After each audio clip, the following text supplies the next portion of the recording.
వస్తాయి కదా, మరి ఏంటి రెండింటికి? అక్కడ దాడి చేసేదానికేమో మనుషులకు కాదు కోపం రాకపోతే అంటున్నారు, ఇక్కడ కోపం వస్తే మాత్రం దాడి చేశారంటున్నారు. ఏంటి అసలు తేడా ఏంటి? నిజానికి సజ్జ రామకృష్ణారెడ్డి గారు సీనియర్ జర్నలిస్టు, ఆయనకి కొన్ని విషయాలు తెలిసి ఉండాలి. గతంలో పట్టాభి గారు మాట్లాడినప్పుడు పట్టాభి గారు డైరెక్ట్ గా పదం వాళ్ళే ఏదో పోసిడీకని పదం వాడితే దానికి అర్థం వచ్చిందని చెప్పేసి వైసీపీ కార్యకర్తలు బీపీలు వచ్చినాయి. దాన్ని జగన్మోహన్ రెడ్డి గారు ముఖ్యమంత్రి పదవి నుండి సమర్థించారు. మా కార్యకర్తలు బీపీలు వచ్చినాయి అందుకే పాల్గొట్టారు, మరి ఇలా తిడితే అలా పాల్గొట్టరా అని చెప్పేసి. దాన్ని జగన్మోహన్ రెడ్డి గారు మాటలు కావాలంటే మీరు ఇప్పటికీ యూట్యూబ్ లో ఉంటే చూడొచ్చు.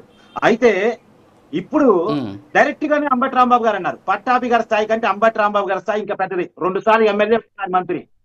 అలాంటి వ్యక్తి మరి అంతకన్నా డైరెక్ట్ గా పదం అన్నప్పుడు కోపాలు రావా?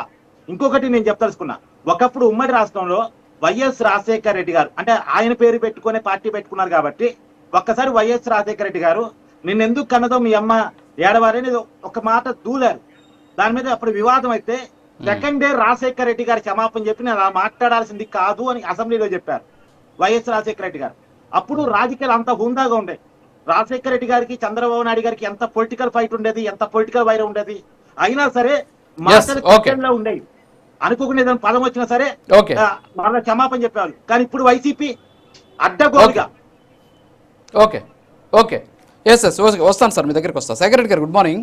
ఇప్పుడు కార్తిక్ గారు ఏమంటున్నారంటే గతంలో చంద్రబాబు నాయుడిని వైఎస్ రాజశేఖర రెడ్డి గారు అసెంబ్లీలో ఏదో మాట్లాడారని. సో చంద్రబాబు నాయుడు గారు కూడా గతంలో జగన్మోహన్ రెడ్డి గారికి సంబంధించి అదేదో ఆయన పుట్టుకకు సంబంధించినటువంటి అంశాన్ని కూడా ఆయన కొన్ని సందర్భాల్లో మాట్లాడినటువంటి పరిస్థితి ఉంది. సోషల్ మీడియాలో కూడా చూసినటువంటి సిచ్యువేషన్. అసలు ఏంటి మాటల దాడులు ఏంటి, మాటల తర్వాత భౌతిక దాడులు ఏంటి, అసలు ఏంటి మీ వైపు నుంచి ఏంటి అసలు ఈ ఇష్యూకి సంబంధించి ఏమంటారు? రాజు గారు నమస్తే అండి, మీకు అలాగే తోటి ప్యానలిస్టులకి అండ్ ప్రైమ్ 9 టీవీ వీక్షకులందరూ కూడా గుడ్ మార్నింగ్ సార్. కార్తిక్ ఇవన్నీ కనిపించవు సార్, ఎందుకంటే జగన్మోహన్ రెడ్డి గారిని తిట్టినన్ని తిట్లు దేశ రాజకీయాల్లో, రాష్ట్ర రాజకీయాల్లో మరి రాజకీయ నాయకులు తిట్ల అవి కార్తిక్